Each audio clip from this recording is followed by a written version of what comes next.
2-3 days to go. The whole world is watching. The country is watching. They're waiting to see, is New Hampshire going to do it again? Is New Hampshire going to show how we move forward again?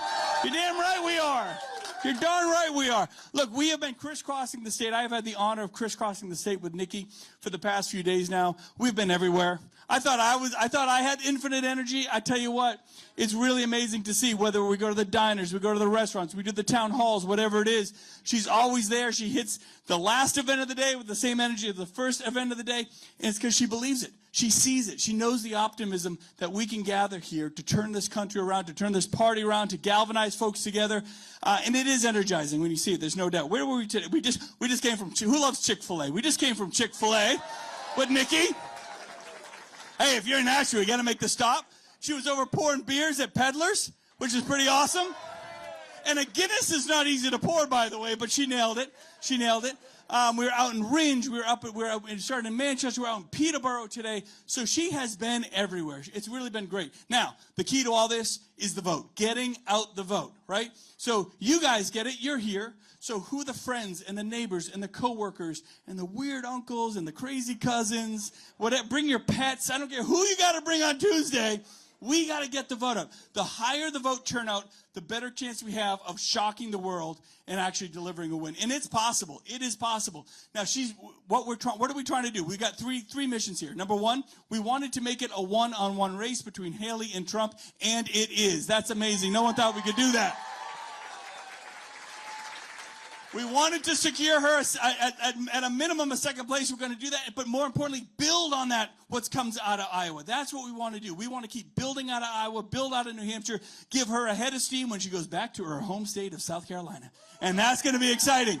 Because last time I checked, Nikki Haley knows how to win South Carolina. She'll have 3 or 4 weeks there to go on the ground, talk to the folks, talk about her record there. They have lived her successes. With all the jobs that created, with what she did with getting folks off welfare, they have lived experience of Nikki Haley's accountability. And that's what it is. She believes she's a governor, and I'm pretty partial to governors. I love governors, because we got to get stuff done. No excuses. No excuses. The buck stops here. The legislature doesn't get something done, you hold them accountable and you go back and you try to get it done again and again and again. I saw a few more U.S. senators getting behind Donald Trump. You know why? Because Trump doesn't hold them accountable. They're a bunch of overpaid, overprivileged, underachieving, career politician do-nothings, and Trump ain't going to do it. Nikki's going to hold those guys accountable. She's going to hold every single one of them accountable. Make sure they actually balance budgets, do their job, deliver results. That is why there's energy. That is what Live Free or Die is all about. It ain't about big government solutions. Allowing states and localities and you as an individual, you are the most powerful thing out there. And so that's what we got to remember. No matter what the media says, no matter even what Chris Sununu says or even Nikki Haley says, you know who decides who wins this thing? You, the voters. That's democracy. The voters decide. And with all due respect to Iowa, thanks for playing, but give me a break. I mean, do you know Trump got 56,000 votes in Iowa out of over 3 million people? That's like less than 2%. Is that going to dictate the choice of the Republican Party? Hell no, I don't think so. You know what's going to dictate the choice? You guys are. So get the vote out, whatever you guys can do, because we're excited. You know what we're excited about? Some call her governor, some call her ambassador. She's my new best friend. There's no question about that. And to everyone, she's the next president of the United States. Let's bring her on out here, Miss Nikki Haley.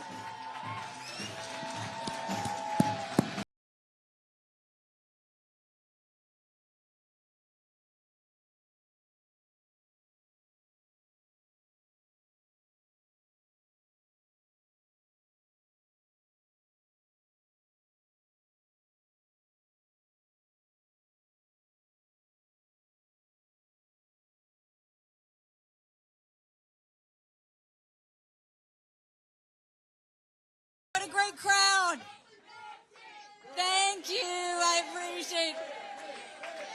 Oh.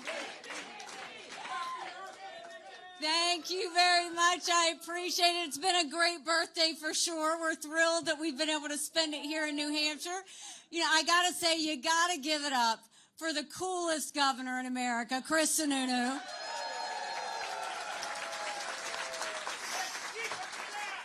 We've had a good time. You know, we go to campaign, you never know what you're going to get with Chris. You really don't. Every day he's got to shock you in some way. And so today, we get ready to campaign, and he shows up in like this red Mustang convertible. I mean, it was great. We had a good time. We ended up at Chick-fil-A. We did all these things. We poured some beers. But I also love the fact that when he first endorsed me, you know, I love music. I hope you enjoyed my music list, my playlist.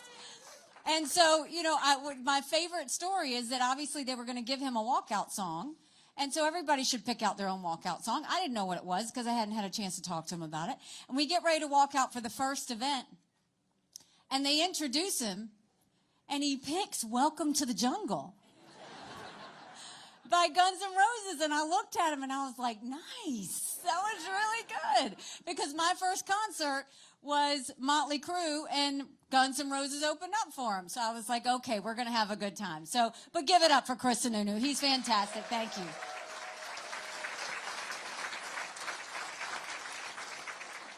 So almost 2 more days now until New Hampshire goes to vote.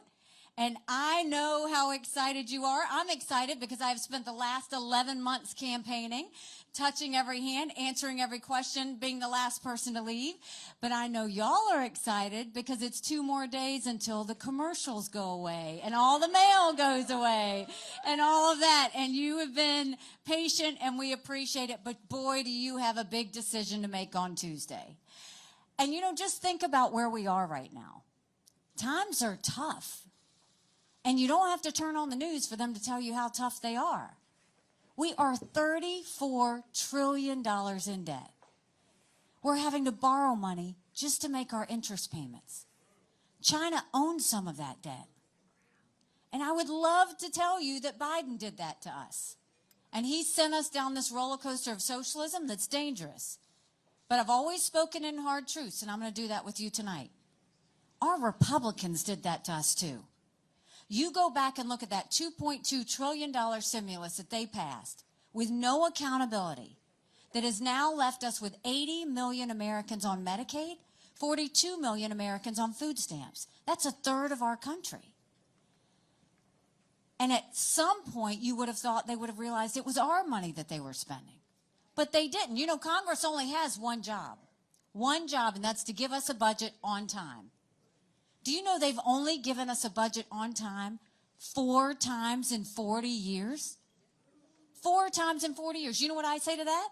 When I'm president, you don't give us a budget on time, you don't get paid, period.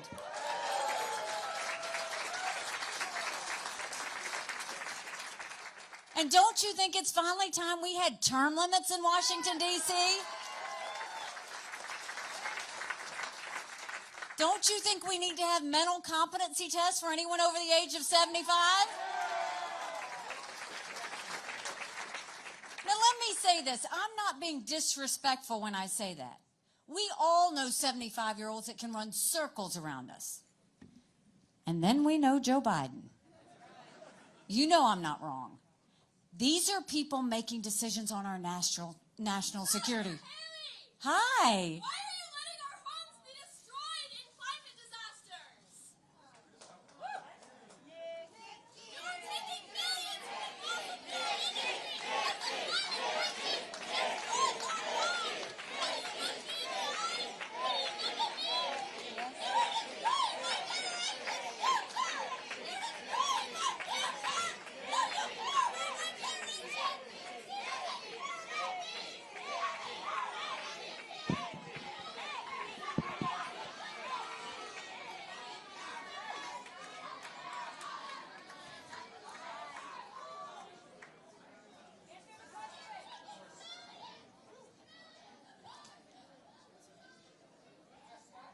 You know, I want to say something because it's really important.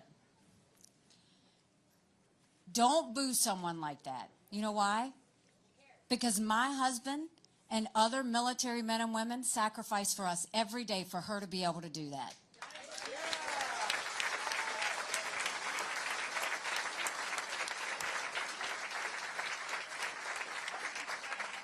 We are blessed to live in a country that has freedom of speech, and we are blessed to be able to let them do that. So we will get back to where we are. I think I was on mental competency tests, which I do think we need to have.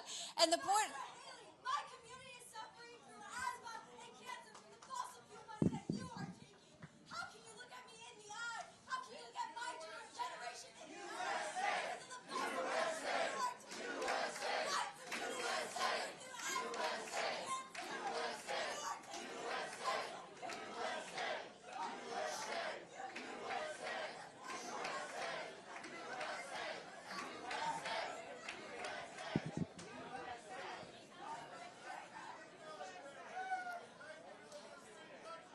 Anybody else?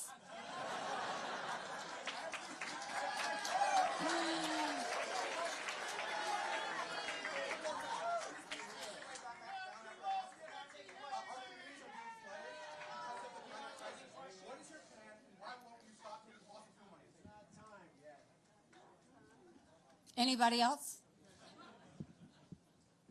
All right. Mental competency test. Remember that? Notice I didn't forget it, so I'm still okay.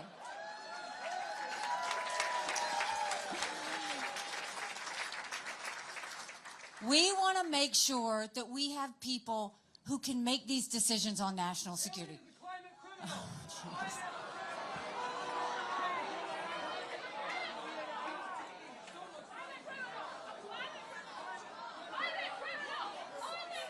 It's okay. It's okay.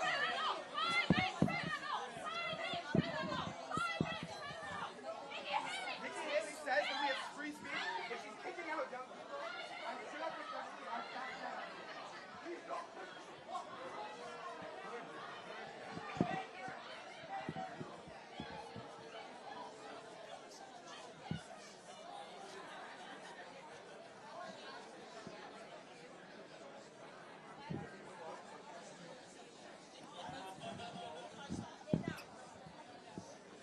Oh, really? Oh, I love it. Those are fun songs.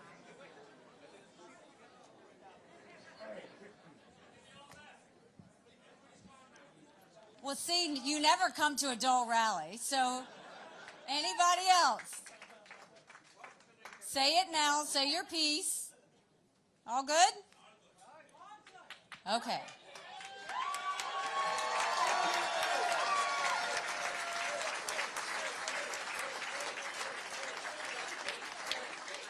So I really want to talk about mental competency tests. I don't care if we do them for 50 and up. But the point is we want people at the top of their game. These are people making decisions on our national security. These are people making decisions on the future of our economic policy. We want to make sure that we get this right. That's why those things matter. But we need to stop this spending because right now Congress has become the most privileged nursing home in the country. So the way we're going to deal with our economy is let's start by clawing back the $100 billion of unspent COVID dollars that are out there. Instead of 87,000 IRS agents going after middle America, let's go after the hundreds of billions of dollars of COVID fraud. 1 out of every $7 was spent fraudulently. If 8% of our budget is interest, quit borrowing, cut up the credit cards. You have to balance a budget every day. I had to balance a budget as governor. Why is Congress the only group that refuses to balance a budget? We'll stop the spending, we'll stop the borrowing, we'll eliminate their pet projects and earmarks, and I will veto any spending bill that doesn't take us back to pre-COVID levels. That will save us trillions.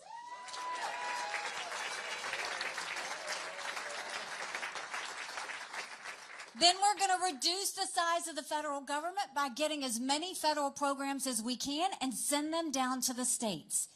Once we reduce that size, you're basically taking these funds and you're putting it down to the states where the people can manage it best. Think education, think welfare, think healthcare, think mental health.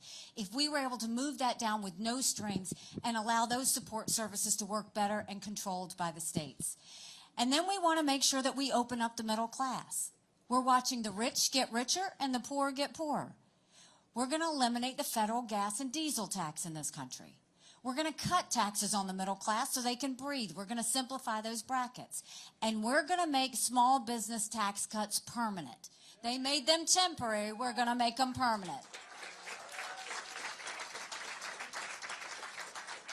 Small businesses are the heartbeat of our economy. We've got to start acting like it. And then when it comes to education, did you know only 31% of 8th graders in our country are proficient in reading? Only 31%, only 27% of 8th graders are proficient in math. If we don't do something and do something quick, we're going to be in a world of hurt. In South Carolina, we knew if a child couldn't read by 3rd grade, they were 4 times less likely to graduate high school. So instead of pushing them forward, we started holding them back. We brought in their parents. We did reading remediation, and we set them up for success. We're going to do that all over this country. We have got to get our kids reading again.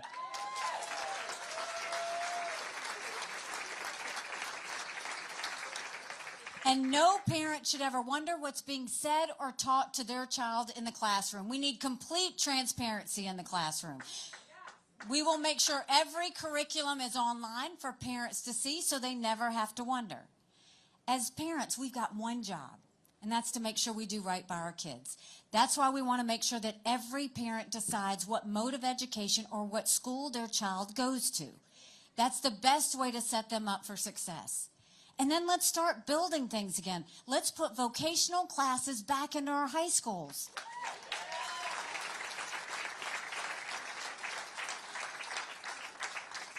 We had apprenticeships in South Carolina. We taught our kids how to build the things we were making. When you do that, you get them invested in our economy even before they get out of school. And then when it comes to the border,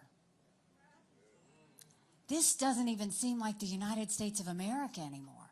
The lawlessness is out of control. 8 million illegal immigrants have come to that border. We've had more fentanyl cross the border last year that would kill every single American. Number 1 cause of death for adults 18 to 45, fentanyl. And don't think for a second China doesn't know what they're doing when they send it over. And regardless of what Donald Trump says, I do think we should secure the border, and I did. When I was governor of South Carolina, we passed one of the toughest illegal immigration laws in the country. President Obama sued us over it, and we won.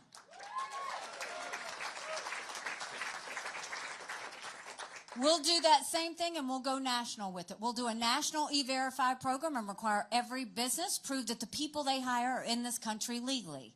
We will defund sanctuary cities once and for all. No more safe havens.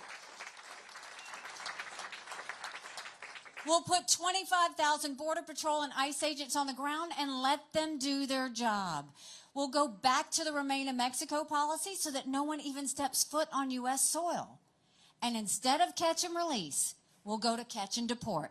That is how we will finally stop what's happening on our border.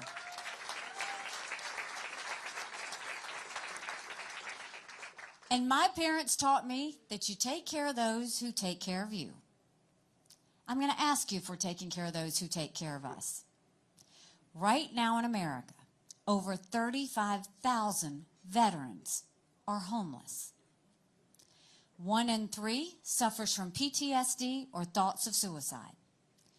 We lose 22 heroes a day to suicide. If a veteran needs a doctor's appointment at the VA, on average, it takes 29 days. Why 29 days? Because on the 30th day, they can go to the doctor or hospital of their choice. So midway through the 29 days, they get a call to reschedule, and the clock starts all over again. It's shameful how we treat our veterans.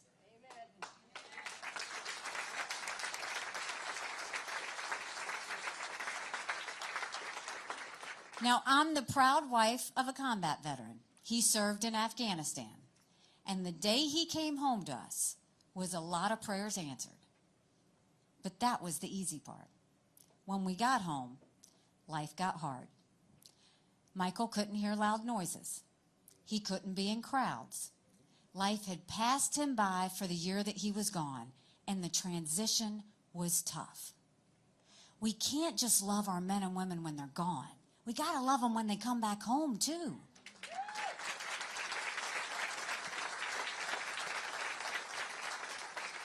They need more than just a 2-week transition. We've got to take care of them for the long haul. That's why I want to make sure that we have telehealth so they get the mental health care they need right when they need it. They should be able to go to the doctor or hospital of their choice. They've earned that right. And I think the best way we deal with the VA is I think every member of Congress should have to get their health care from the VA, and you watch how fast that gets fixed.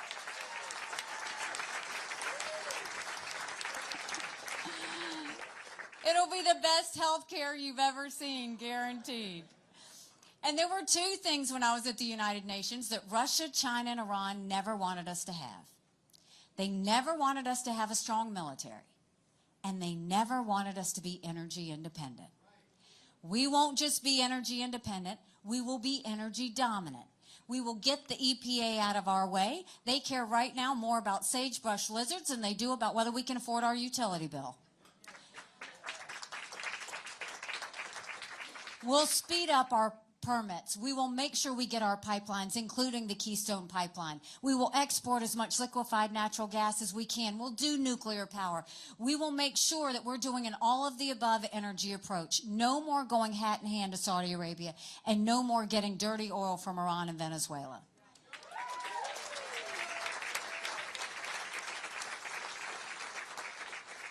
And I want to address the young people who did protest today, who are truly worried about the environment. And what I will tell you is, we're all worried about the environment too. We all want clean air. We all want clean water. We all want a world that we can have our kids and our grandkids grow up in. That's not up for debate. But what we need to do is do it in a sensible way. First, call out India and China for the big polluters that they are. They are the ones that have to start cutting our emissions if we ever plan on doing something that's really going to save the environment. And the second thing is, don't demonize energy producers, partner with them. And do it in a way that you can do that transition in a common sense way. No more extremes of flooding the economy and saying we all have to have electric cars. Work with our producers and see they're doing things like nuclear fusion and other things where they are finding the innovations that we need. So we will take care of the younger generation and the environment, and we do care about them. Now when it comes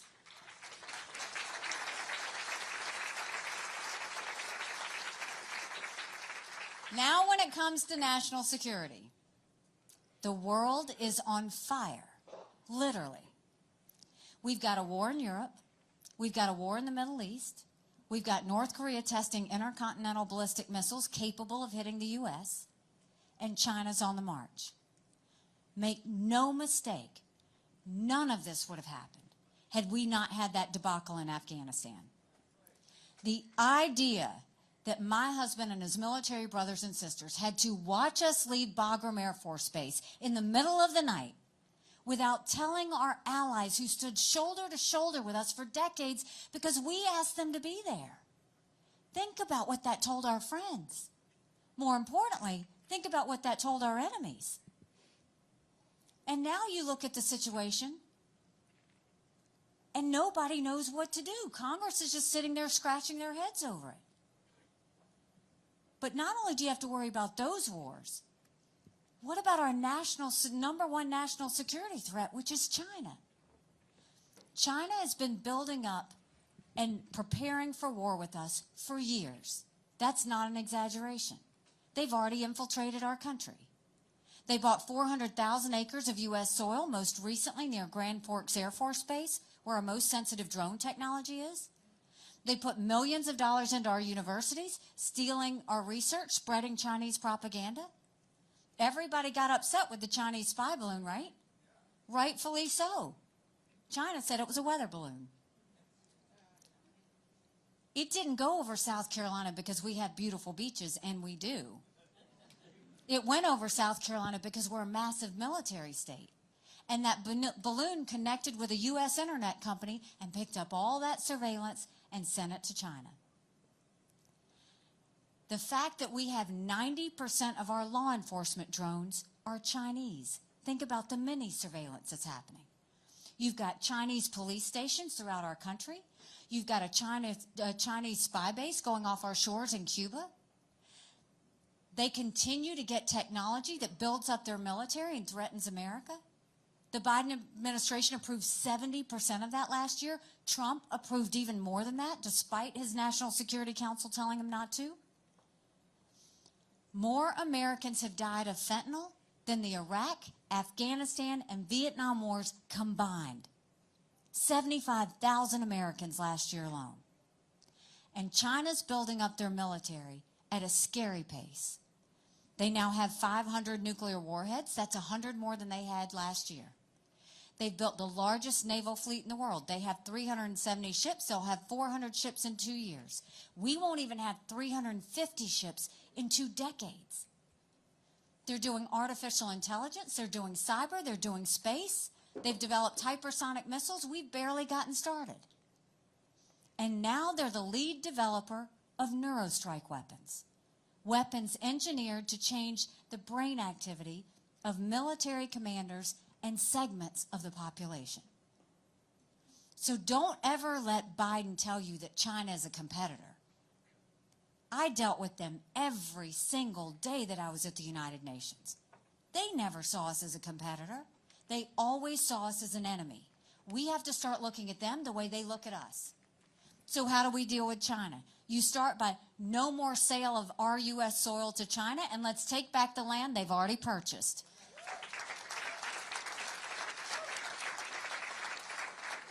We'll go to our universities and we'll say, you either take foreign money or you take American money, but the days of taking both are over, and we'll get that intrusion out of our schools.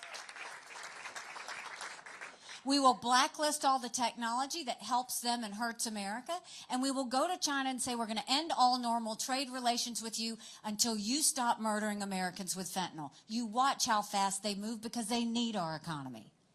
And then we're going to close up every one of those Chinese police stations. We can't ever let Chinese military get on that spy base in Cuba. And we need to build up our military. Strong militaries don't start wars. Strong militaries prevent wars.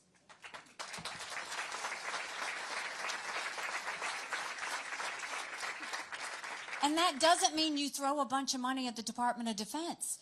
It actually means you clean it out first. Get rid of the bureaucracy. Get rid of the red tape. Make sure they stop playing favorites with defense contractors. We've got generals focused on wars of the past, land, air, and sea. We've got to focus on the threats of the future. Cyber, artificial intelligence, space, hypersonic missiles, submarines. Those are the things we need for the future. That's where our priorities should be. When we modernize, and we focus on what really matters to protect our men and women in harm's way, that's when we'll be strong again. And for goodness sake, we've got to stop these gender pronoun classes that are happening in the military. They are killing our military.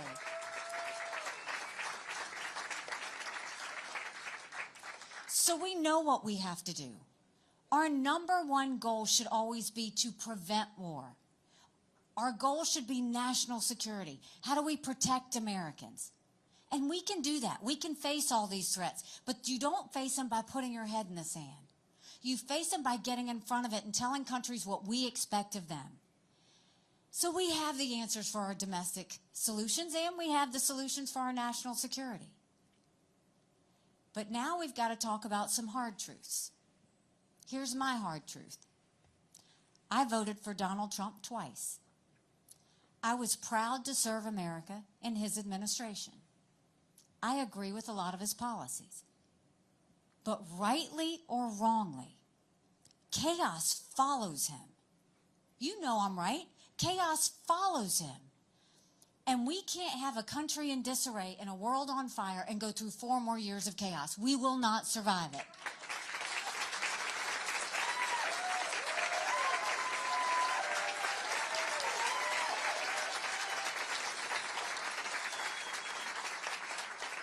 You don't defeat Democrat chaos with Republican chaos.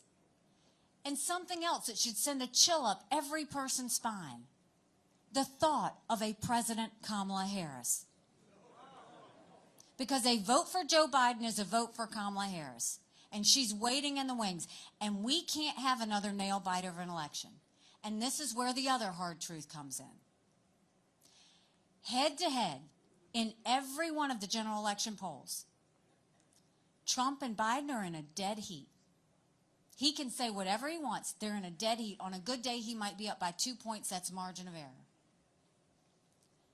In every one of those same polls, I defeat Biden by up to 17 points.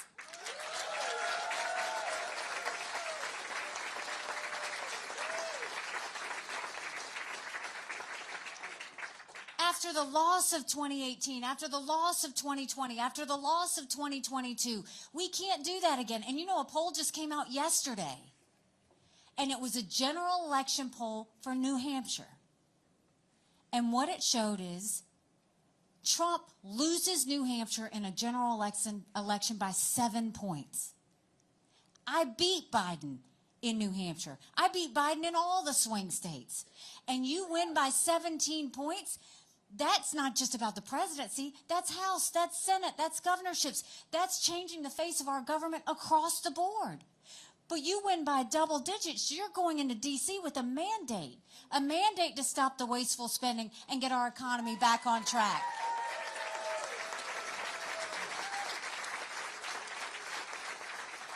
That's a mandate to get our kids reading again and go back to the basics in education. That's a mandate to secure our borders. No more excuses. That's a mandate for law and order in our country. And that's a mandate for a strong America that we can be proud of. Don't you want that?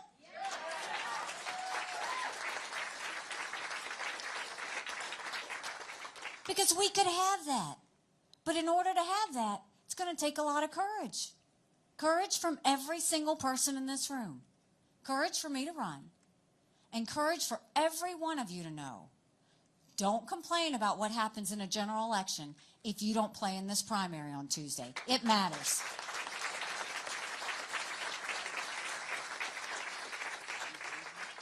Now, I have seen all the commercials that you have seen. And God bless him, I have watched Trump's temper tantrums at his rallies. But everything he has said has been a lie. And if you got to lie to win, you don't deserve to win.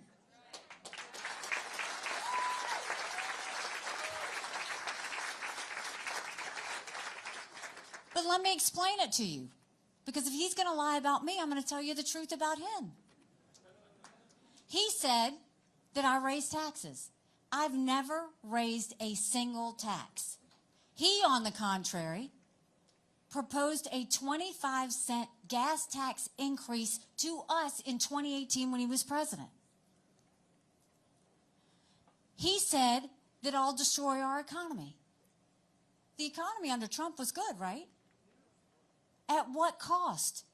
He put us $8 trillion in debt over 4 years. You don't do that. How is that any different than Biden stripping us of our petroleum reserves just to give you lower gas prices? Trump ran up the credit card, knowing we couldn't pay it back. Our kids are never going to forgive us for letting that happen. Then you go and you look at the fact that he says, I want to cut Social Security. I want to raise the retirement. I've never once said that I was going to cut Social Security. I never once said we were going to raise the retirement age on anybody. It's quite the contrary. I said in order to save Social Security, no one ever has to wonder if they're going to get cut if they put in. America should keep their promises. What I said is we have to change the rules for those like my kids in their 20s. That way we can make sure that everyone has what they need, but we can also start getting in front of it so that our kids will eventually have what they need. He, on the other hand, said he wants to raise the retirement age to 70. Now, I came out, there's a video, you can see it online, of, if you remember, Otto Warmbier. He was a student who was tortured in North Korea. And I got to know his parents because I was at the United Nations at the time. And President Obama had told that family to just stay quiet. Don't say anything. You don't want to upset North Korea. And I told that family, you speak as loud as you possibly can. You fight for Otto. You fight for everything that's happening. You tell people what North Korea did, and you don't stop talking about it. And if you're a parent in this room, what his parents had to witness when he returned home to them, no parent should ever have to go through that. And so I would constantly stay in touch with her, just as a mom, to keep her strength up, to make sure that she knew she wasn't alone, to make sure anything I could do to call out North Korea, I did it. You know what Trump did? Because she would call me or she would text me. She was so upset because he would talk about the love letters he had with Kim Jong-un. He would talk about the fact that he didn't really think that Kim Jong-un knew about the torture because Kim told him that.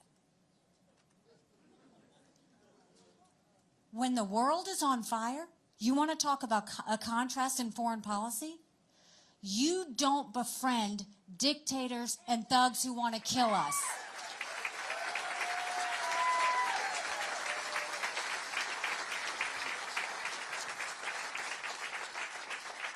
He praised China's President Xi a dozen times after China gave us COVID. He congratulated the Chinese Communist Party on the 70th anniversary. Bless you. We don't ever congratulate communists, ever. And when I was in the administration with him at the UN, I literally had to sit him down and tell him to stop this bromance that he had with Putin, because it was dangerous.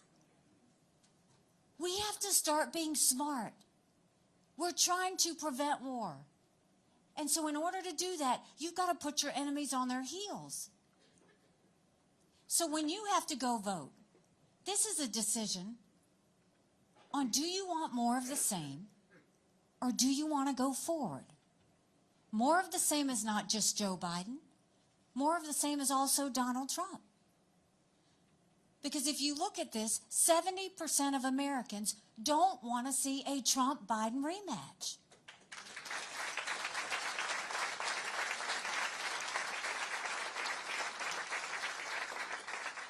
The majority of Americans disapprove of both of them. They both put us trillions of dollars in debt and have no explanation for it. And then, are we really going to give our kids the option of two 80-year-olds? Seriously, because we're talking about needing someone for 8 years. Because it's going to be a tough 4 and 8 years going in. We've got to think about that. This is not personal with me and Donald Trump. I don't hate him. I don't dislike him. None of that. This is totally about the fact that I don't want my kids to live like this. I'm watching out for them. That's what we have to think about. And then yesterday, I don't know if you saw it, but Trump went on this rant at this rally, and he's going off how Nikki Haley didn't allow security into the Capitol. Nikki Haley kept all that from happening. Where was she at the riot? She should have been at the Capitol. What is he talking about? I wasn't in D.C. on January 6th. I wasn't at the Capitol. But you know what? Look at Joe Biden 2 years ago and look at him today. That's just what happens. We have to be honest about that. You know, 6 months ago at 4 a.m., I dropped my husband Michael off for another year-long deployment. And I watched him and 230 soldiers pick up their 2 duffel bags of belongings to go to a country they'd never been, all in the name of protecting America. They're willing to sacrifice their lives and their families because they still believe in this amazing experiment that is America. So if they're willing to sacrifice for us there, shouldn't we be willing to fight for America here? Because we have a country to save.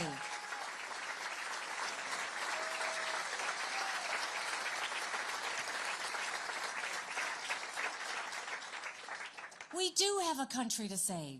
And that means we've got to start getting this right. New Hampshire can be the solution. You know, someone asked me when I announced why I was running. And I said, my parents came here 50 years ago to an America that was strong and proud and full of opportunities. I want them to know that country again. I'm doing this for my husband, Michael, and his military brothers and sisters because I want them to know their sacrifice matters. I want them to know that we love our country. I'm doing this for my daughter who just got married, and I saw how hard it was for her and her husband to buy a home. The average home buyer in America now is 49 years old. The American dream is leaving them. I'm doing this for my son who's a senior in college, and I'm tired of watching him write papers of things he doesn't believe in just to get an A. That is not us. That's not America. And for the first time, 81% of Americans don't think their kids are going to live as good of a life as we did. We can't be okay with that. I'm not okay with that. We do have a country to save. But I'll promise you this. If you will join with me in this movement, if you will go out on Tuesday, if you will send 10 friends with you to go vote on Tuesday, I promise you that our best days are yet to come. God bless you. Thank you very, very much.